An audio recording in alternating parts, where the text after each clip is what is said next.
আসসালামু আলাইকুম ওয়ারাহমতুল্লাহি ওয়াবারাকাতুহ। প্রিয় ভাই ও বোনেরা, আজকের এই মুহূর্তে তুমি কোথায় দাঁড়িয়ে আছো? তোমার হৃদয় কি ভারী হয়ে আছে? রাতগুলো কি দীর্ঘ হয়ে গেছে? ঘুম আসে না, শুধু চিন্তা আসে। মনে হয় সবকিছু থেমে গেছে, জীবন যেন এক জায়গায় আটকে আছে। তুমি দোয়া করছ, নামাজে কাঁদছ, সিজদায় মাথা রেখে বলছ, হে আল্লাহ, আর কত? কিন্তু চারপাশে যেন নীরবতা, কোনো পরিবর্তন নেই, কোনো খবর নেই, কোনো ইশারা নেই। আর ঠিক এই জায়গাতেই শয়তান তোমার কানে ফিসফিস করে, দেখো, কিছুই হচ্ছে না, হয়তো তোমার দোয়া কবুল হয়নি। কিন্তু আজ আমি তোমাকে স্মরণ করিয়ে দিতে এসেছি, এই নীরবতা মানেই শূন্যতা নয়, এই অপেক্ষা মানেই প্রত্যাখ্যান নয়, এই বিলম্ব মানেই শেষ নয়। আজকের এই বার্তাটি শুধুমাত্র তোমার জন্য। তুমি হয়তো ভাবছ, আমি একা লড়ছি, আমার কথা কেউ শুনছে না। কিন্তু আসমানের মালিক তোমার প্রতিটি দীর্ঘশ্বাস গুণে রাখছেন। তোমার প্রতিটি চোখের পানি তার কাছে মূল্যবান। তোমার প্রতিটি দোয়া আসমানে উঠছে, নীরবে কিন্তু নিশ্চিতভাবে। অস্থির হয়েও না, কারণ তোমার ব্যাপারে আসমানে ইতিমধ্যেই সিদ্ধান্ত নেওয়া হয়েছে। হয়তো তুমি সময়টা জানো না, কিন্তু সেই সিদ্ধান্ত লেখা হয়ে গেছে। আর যখন সেই সিদ্ধান্ত নেমে আসবে, তোমার জীবনের দৃশ্যপট বদলে যাবে। যে দরজাগুলো বন্ধ ছিল খুলে যাবে, যে মানুষগুলো তোমাকে অবহেলা করেছে তারা অবাক হয়ে তাকাবে, যে কষ্ট তোমাকে ভেঙে দিচ্ছিল সেটাই একদিন তোমার শক্তির গল্প হয়ে দাঁড়াবে। মনে রেখো, আল্লাহ দেরি করেন কিন্তু ভুল করেন না, তিনি নীরব থাকেন কিন্তু উদাসীন নন। তাই আজ এই মুহূর্তে তোমার হৃদয়ে একটি বাক্য বসিয়ে নাও, আমি অস্থির হব না, কারণ আমার জন্য আসমান থেকে সিদ্ধান্ত নেমে আসছে। দেরি মানেই না নয়। প্রিয় ভাই ও বোনেরা, আমরা মানুষ খুব দ্রুত সিদ্ধান্তে পৌঁছে যাই। একটু দেরি হলেই মনে করি সব শেষ। একটু নীরবতা দেখলেই ভাবি হয়তো আল্লাহ না বলে দিয়েছেন। তুমি দোয়া করলে, কয়েকদিন কেটে গেল, কয়েক মাস চলে গেল, হয়তো কয়েক বছরও পার হয়ে গেল। আর তুমি ভাবতে শুরু করলে, হয়তো এটা আমার জন্য নয়, হয়তো আল্লাহ আমাকে দিতে চান না। কিন্তু শোনো, দেরি মানেই প্রত্যাখ্যান নয়, দেরি মানেই না নয়, দেরি মানে অন্য কিছু চলছে যা তুমি এখনও দেখতে পাচ্ছ না। কোরআন আমাদের স্পষ্টভাবে শেখায়, আল্লাহ কখনো অন্যায় করেন না, তিনি কখনো তার বান্দাকে অবহেলা করেন না, তিনি কখনো কাউকে ভুলে যান না। আল্লাহ বলেন, আয়াত ২১৬, সূরা আল বাকারা, তোমাদের জন্য যা কল্যাণকর তা তোমরা অপছন্দ করতে পারো, আর যা ক্ষতিকর তা তোমরা পছন্দ করতে পারো। আল্লাহ জানেন, তোমরা জানো না। এই আয়াতটি শুধু একটি বাক্য নয়, এটি আমাদের অস্থির হৃদয়ের জন্য এক বিশাল সান্ত্বনা। তুমি আজ যা চাইছ, হয়তো সেটি এই মুহূর্তে পেলে তোমার ক্ষতি হতো, হয়তো তুমি প্রস্তুত নও, হয়তো সেই সাফল্য, সেই সম্পর্ক, সেই সুযোগ তোমার ঈমানকে দুর্বল করে দিত। তাই আল্লাহ থামিয়ে রেখেছেন, রাগ করে নয়, রক্ষা করার জন্য। দেরি হচ্ছে কারণ তোমাকে তৈরি করা হচ্ছে, তোমার ধৈর্যকে শক্ত করা হচ্ছে, তোমার তাওয়াক্কুলকে গভীর করা হচ্ছে, তোমার হৃদয়কে এমনভাবে গড়ে তোলা হচ্ছে যাতে তুমি যখন সেই নিয়ামত পাবে তখন কৃতজ্ঞ থাকতে পারো, অহংকারী না হও। মনে রেখো, কাঁচা ফল যদি সময়ের আগে ছিঁড়ে নেওয়া হয় তার স্বাদ তিক্ত হয়। আল্লাহ তোমার জীবনের ফলটিকে পাকতে দিচ্ছেন, তিনি জানেন ঠিক কোন সময়ে তা তোমার হাতে তুলে দিতে হবে। তাই আজ যদি দেরি দেখো, তাহলে এটাকে প্রত্যাখ্যান ভেবো না, এটাকে প্রস্তুতির সময় ভাবো। নিজেকে বলো, আমার দোয়া বাতিল হয়নি, আমার রব নীরব নন, তিনি আমাকে প্রস্তুত করছেন একটি বড় সিদ্ধান্তের জন্য। অদৃশ্য জগতের কর্মযজ্ঞ। প্রিয় ভাই ও বোনেরা, তুমি যা চোখে দেখছ না তার মানে এই নয় যে কিছুই ঘটছে না। আমাদের সমস্যা হল, আমরা শুধু দৃশ্যমান জগৎটাকেই সত্য মনে করি। যা চোখে ধরা পড়ে না, যা হাতে ধরা যায় না, যা সঙ্গে সঙ্গে ফল দেয় না, আমরা ধরে নিই সেটা নেই। কিন্তু মনে রেখো, এই দুনিয়া শুধু দৃশ্যমান বাস্তবতার উপর দাঁড়িয়ে নেই, এর পেছনে আছে এক বিশাল অদৃশ্য জগৎ, যেখানে আল্লাহর নির্দেশে নীরব বিচ্ছিন্নভাবে কাজ চলছে। তুমি যখন গভীর রাতে সিজদায় কেঁদে বলো, হে আল্লাহ, আমাকে সাহায্য করুন, তখন সেটি শূন্যে মিলিয়ে যায় না। আসমানে ফেরেশতারা তোমার দোয়ার হিসাব লিখছে। তোমার চোখের পানি সাক্ষী হয়ে সংরক্ষিত হচ্ছে। তোমার দীর্ঘশ্বাসও অমূল্য। কুরআনে আল্লাহ বলেন, আয়াত ৬০, সূরা গাফির, তোমরা আমাকে ডাকো, আমি সাড়া দেব। এটি কোনো কবিতা নয়, এটি কোনো কল্পনা নয়, এটি আসমানের মালিকের প্রতিশ্রুতি। কিন্তু আমরা ভুলে যাই, আল্লাহর সাড়া দেওয়া মানে সবসময় তাৎক্ষণিক ফল নয়।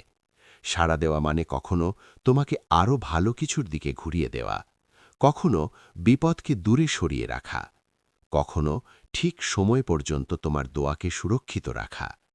তোমার দোয়া বাতাসে হারিয়ে যায় না, ওগুলো আসমানের দরজায় জমা থাকে, যেন এক বিশাল ভাণ্ডারে সংরক্ষিত আমানত, ঠিক সময়ে নেমে আসার জন্য। ভাবো তো, যদি আল্লাহ সঙ্গে সঙ্গে সব দোয়া কবুল করে নিতেন, তাহলে হয়তো আমরা ধৈর্য শিখতাম না, তাওয়াক্কুল শিখতাম না, আল্লাহর উপর নির্ভর করা শিখতাম না। অদৃশ্য জগতে এখনও কাজ চলছে। হয়তো তোমার জন্য পরিস্থিতি সাজানো হচ্ছে, হয়তো কিছু মানুষকে তোমার পথ থেকে সরিয়ে দেওয়া হচ্ছে, হয়তো কিছু দরজা বন্ধ রাখা হয়েছে, কারণ সামনে আরও বড় দরজা খুলতে যাচ্ছে। তাই যখন চারপাশে নীরবতা দেখো, তখন মনে রেখো, নীরবতা মানেই স্থবিরতা নয়। আল্লাহ কাজ করছেন অদৃশ্যভাবে, নিখুঁতভাবে, তোমার মঙ্গলের জন্য। আর যখন সেই অদৃশ্য কর্মযজ্ঞের ফল দৃশ্যমান হবে, তখন তুমি অবাক হয়ে বলবে, এতদিন ধরে সবকিছু প্রস্তুত হচ্ছিল। নবীদের জীবনে অপেক্ষা। প্রিয় ভাই ও বোনেরা, যখন অপেক্ষা দীর্ঘ হয়ে যায়, যখন দোয়ার উত্তর আসতে দেরি হয়, তখন আমরা ভাবি শুধু আমরাই বুঝি কষ্টের মানে। কিন্তু একটু থামো, নবীদের জীবনের দিকে তাকাও। ভাবো ইউসুফ আলাইহিসসালামের কথা। শৈশবে ভাইদের হিংসার শিকার, একটি অন্ধ কূপে ফেলে দেওয়া হল। পিতার স্নেহ থেকে বিচ্ছিন্ন, তারপর দাস হিসেবে বিক্রি, যুবক বয়সে অন্যায় অপবাদ, এবং শেষ পর্যন্ত কারাগারে বছরের পর বছর বন্দিত্ব। তিনি কি অপরাধী ছিলেন? না। তিনি কি আল্লাহর অবাধ্য ছিলেন? না। তবুও অপেক্ষা ছিল তার তাকদিরে। কারাগারের অন্ধকার কক্ষে বসে হয়তো তিনিও আকাশের দিকে তাকিয়েছিলেন। হয়তো তিনিও বলেছিলেন, হে আমার রব, আর কতদিন? কিন্তু দেখো, আল্লাহ কখনো তার বান্দাকে ভুলে যাননি। যখন আসমানের সিদ্ধান্ত নেমে এলো, সব কিছু বদলে গেল এক মুহূর্তে। এক বন্দী হয়ে গেলেন মিশরের মন্ত্রী। যে মানুষকে কারাগারে ভুলে রাখা হয়েছিল, সেই মানুষই হয়ে গেলেন দুর্ভিক্ষের সময় পুরো জাতির আশ্রয়। এটাই আল্লাহর পরিকল্পনা, এটাই আসমানের ফয়সালা। অপেক্ষা ছিল অপমানের জন্য নয়, প্রস্তুতির জন্য। কারাগার ছিল শাস্তি নয়, চরিত্র গঠনের বিদ্যালয়। তুমি আজ যে অবস্থায় আছো, হয়তো সেটি তোমার কারাগার। হয়তো তুমি অবমূল্যায়িত, হয়তো মানুষ তোমাকে ভুল বুঝছে, হয়তো তোমার যোগ্যতা কেউ দেখছে না। কিন্তু মনে রেখো, এই অবস্থা স্থায়ী নয়। আসমানের ফয়সালা এলে মুহূর্তেই দৃশ্যপট বদলে যাবে। যে দরজা বন্ধ ছিল খুলে যাবে, যে নাম উপেক্ষিত ছিল সম্মানিত হবে, যে হৃদয় ভাঙা ছিল তা শক্ত হয়ে উঠবে। নবীদের জীবনে অপেক্ষা ছিল, তাই তোমার জীবনেও অপেক্ষা আছে। নবীদের জীবনে পরীক্ষা ছিল, তাই তোমার জীবনেও পরীক্ষা আছে। কিন্তু যেমন তাদের গল্পের শেষটা ছিল সম্মানের, তেমনি তোমার গল্পের শেষটাও হবে রহমতের, যদি তুমি ধৈর্য ধরো। অস্থির হও না। তোমার বর্তমান অবস্থা তোমার চূড়ান্ত পরিচয় নয়। আসমানের সিদ্ধান্ত যখন নামবে, তুমি নিজেই অবাক হয়ে যাবে কিভাবে আল্লাহ সব কিছু ঘুরিয়ে দিলেন। ভাঙনের ভেতরেই নির্মাণ। প্রিয় ভাই ও বোনেরা,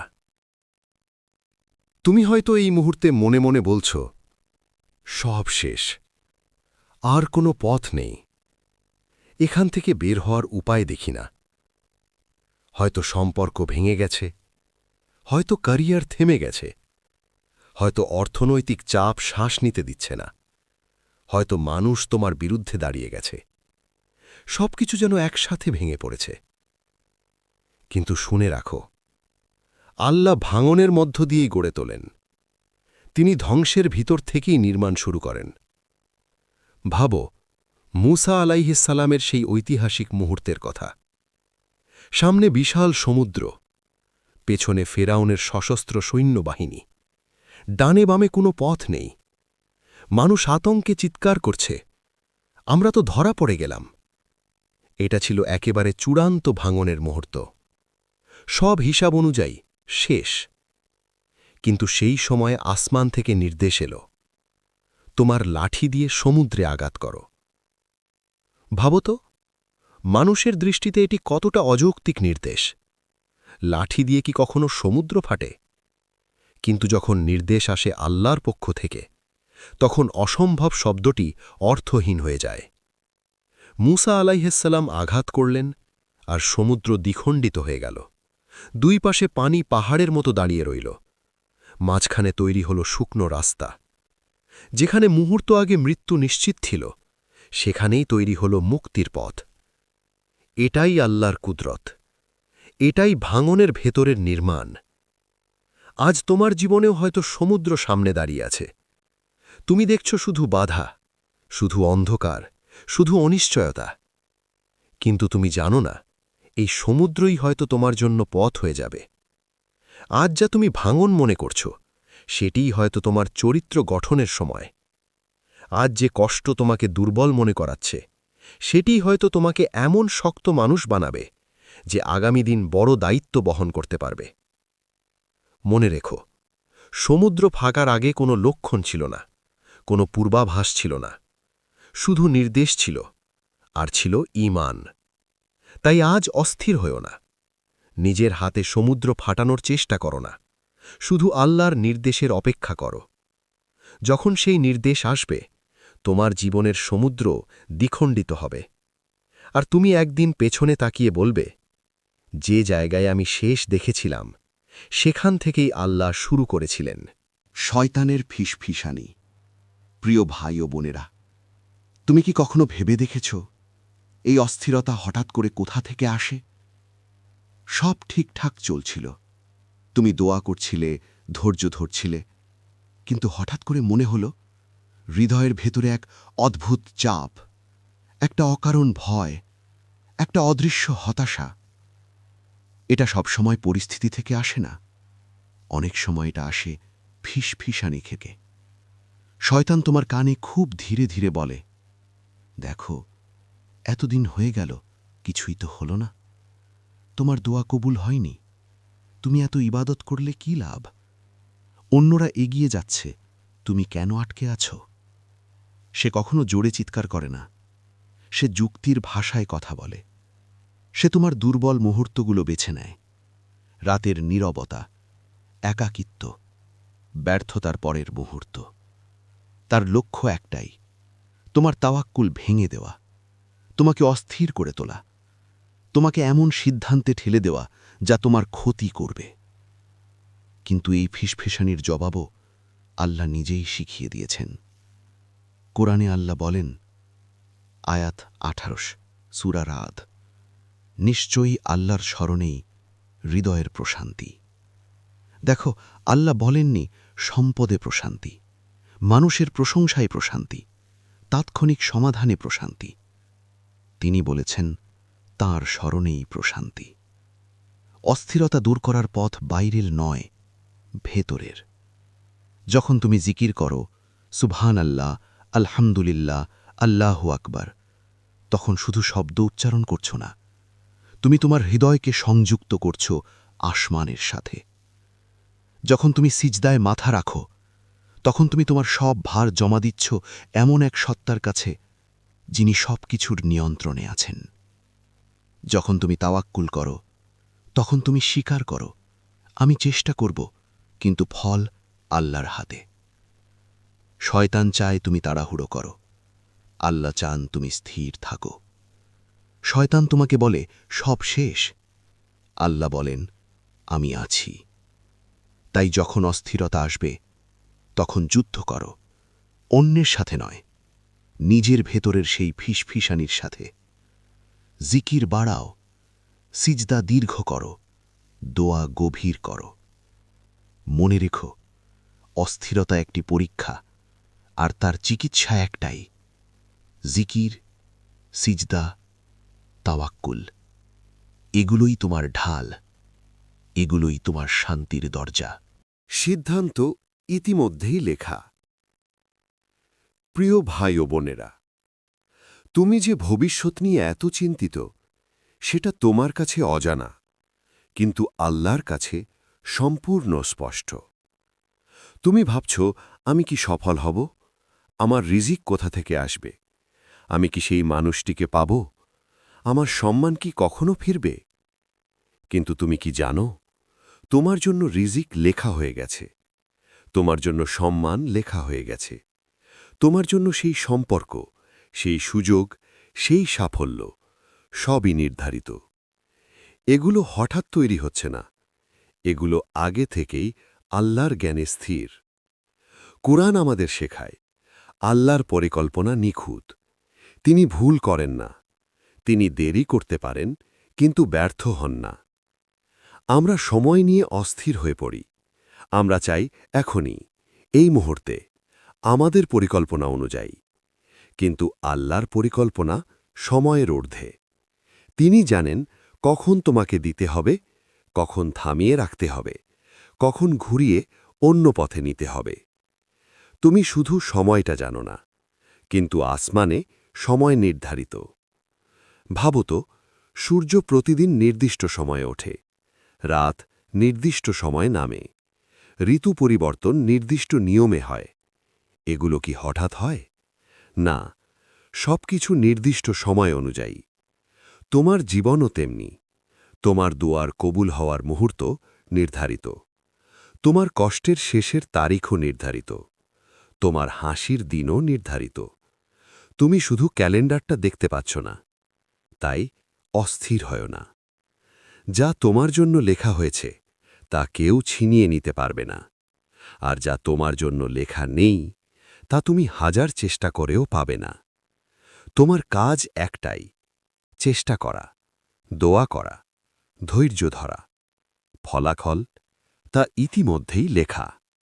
আর যখন সেই নির্দিষ্ট সময় আসবে, তুমি বুঝবে এই অপেক্ষা, এই দেরি, এই পরীক্ষা সবই ছিল নিখুঁত পরিকল্পনার অংশ।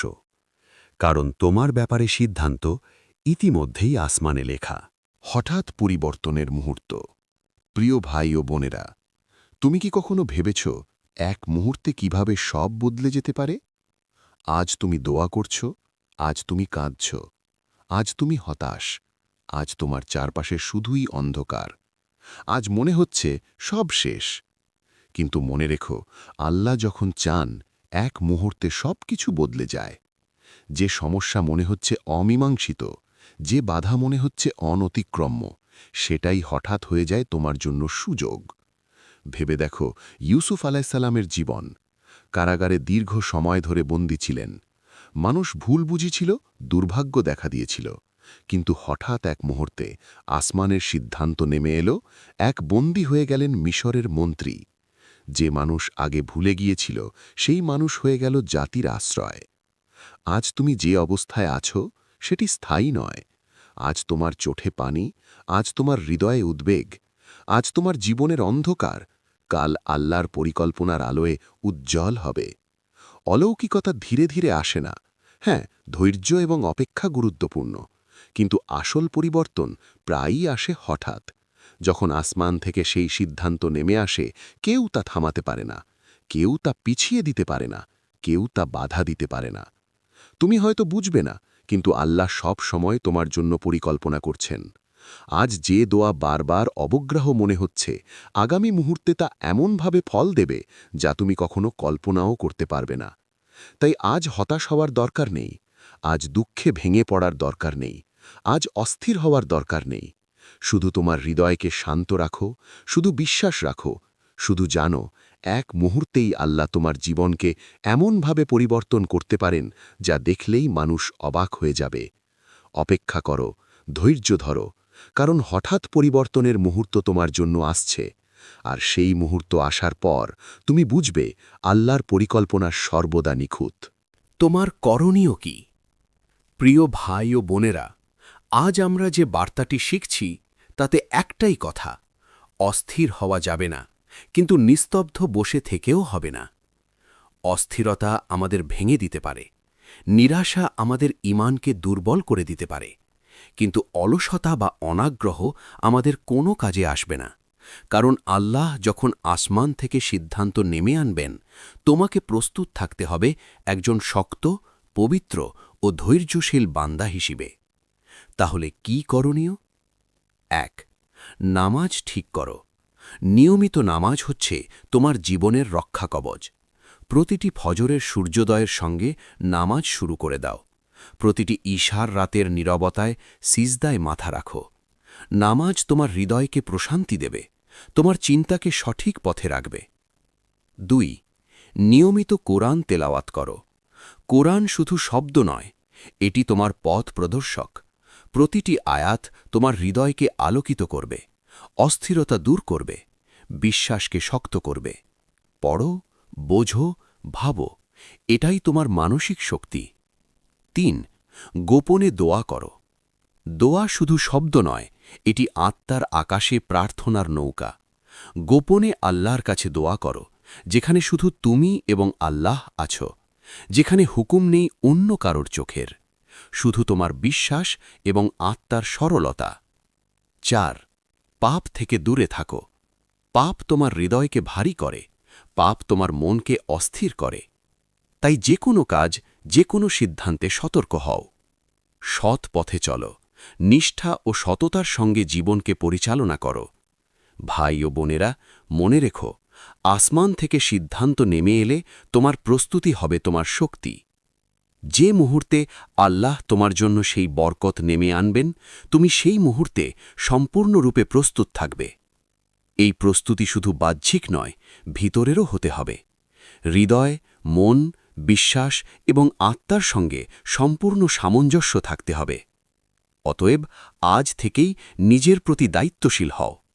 নিজের নামাজ, দোয়া, কুরআন পাঠ এবং ভালো কাজকে অটল রাখো, যেন সেই হঠাৎ মুহূর্ত যখন আসমানের ফয়সালা নেমে আসে, তোমাকে সর্বোচ্চ মর্যাদা এবং বরকতের জন্য তৈরি পায়। কারণ প্রস্তুতি না থাকলে বরকত হাতে আসলেও তা পূর্ণ স্বাদ দিতে পারবে না। তাই প্রস্তুত হও, ধৈর্য ধরো, বিশ্বাস রাখো। সত্যি, আসমান থেকে নেমে আসা সিদ্ধান্তের জন্য প্রস্তুত থাকা, এটাই তোমার করণীয়। প্রিয় ভাই ও বোনেরা, আজ আমরা এই যাত্রার শেষ পর্যায়ে পৌঁছালাম, একটি গুরুত্বপূর্ণ বার্তা নিয়ে, যা তোমার হৃদয়কে প্রশান্তি দেবে। আজ যদি তোমার চোখে পানি থাকে, যদি রাতের অন্ধকারে তুমি কান্না করছ, যদি হৃদয় ভারী হয়ে গেছে, জেনে রাখো সেই পানির মূল্য অনেক বড়, কারণ আল্লাহ তা গুণে রাখছেন। প্রত্যেকটি অশ্রু সাক্ষ্য হয়ে আছে তোমার ধৈর্যের, প্রত্যেকটি দীর্ঘশ্বাস আল্লাহ নিকট পৌঁছেছে। আজ যদি তোমার দোয়া ঝুলে থাকে, যদি মনে হয় এত দিন ভরে দোয়া করছ কিন্তু কোনো ফল নেই, জেনে রাখো তা বাতিল হয়নি। তোমার দোয়া আসমানের দরজায় সংরক্ষিত, ঠিক সময় নেমে আসার জন্য অপেক্ষা করছে। শুধু তুমি তার সময় জানো না। অস্থির হয়ো না। হয়তো তোমার ধৈর্যের পরীক্ষা চলছে, হয়তো তোমার অপেক্ষার ফলের প্রস্তুতি চলছে। কারণ প্রিয় ভাই ও বোনেরা, তোমার জন্য আসমান থেকে সিদ্ধান্ত নেমে আসছে, যেখানে তোমার রিজিক, যেখানে তোমার সম্মান, যেখানে তোমার সাফল্য এবং বরকত, সবই ইতিমধ্যেই স্থির। হয়তো খুব শিগগিরই, একটি মুহূর্তে, একটি সংকেতের মাধ্যমে তুমি বুঝবে এই দীর্ঘ অপেক্ষা, এই ধৈর্য সবই ছিল তোমার সবচেয়ে বড় রহমত। তুমি বুঝবে সেই যন্ত্রণা এবং দুঃখের মুহূর্তগুলো তোমার শক্তি, তোমার বিশ্বাস, তোমার প্রস্তুতির অংশ। যদি ধৈর্য ধরো, তুমি দেখবে আল্লাহর সিদ্ধান্তের আলো তোমার জীবনের অন্ধকারকে আলোকিত করে দেবে। প্রিয় ভাই ও বোনেরা, আজ থেকেই নিজের হৃদয়কে শান্ত রাখো, আল্লাহর ওপর বিশ্বাস রাখো, নিজের চেষ্টা ও দোয়া অব্যাহত রাখো। শুধু সময় অপেক্ষা করো, কারণ আসমান থেকে নেমে আসা সেই সিদ্ধান্ত তোমার জীবনের পরিবর্তনের মুহূর্ত হয়ে দাঁড়াবে।